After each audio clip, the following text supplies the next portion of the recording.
So here we have a set of data, bivariate data, where we have an x and a y, and we want to be able to create a scatter plot or find the correlation coefficient. So how do we do this using StatCrunch? Well, we can just easily highlight and copy it in.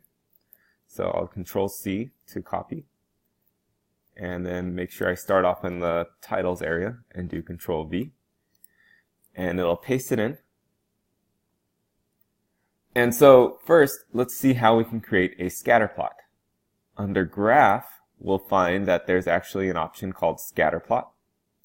Select that. And since we want this to be our x and this to be our y, since it's labeled that way, we can select x and y for our y variable. Once we do that, we can just do Compute, and it'll create a scatter plot for us. What if I wanted to see if there was, or calculate the correlation coefficient R? Where can I find that? So there are multiple places that we will find that, but in this case, we can find it first by looking under the summary stats.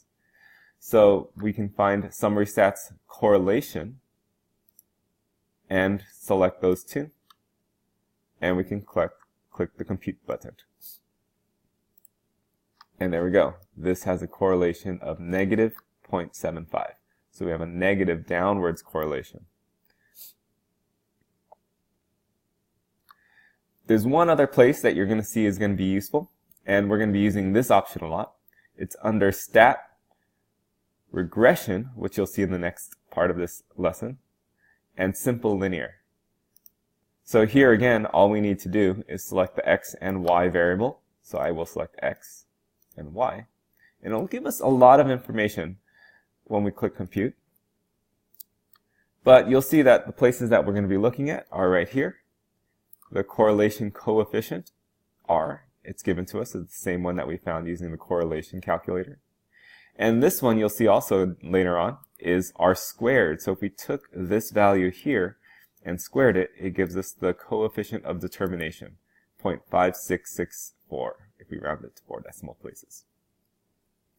So that's where we can find these values. Later on, you will find that the equation, which are made up of a slope and intercept, these two numbers here, is also going to be something that's very useful to us, as will the test statistic and p-values.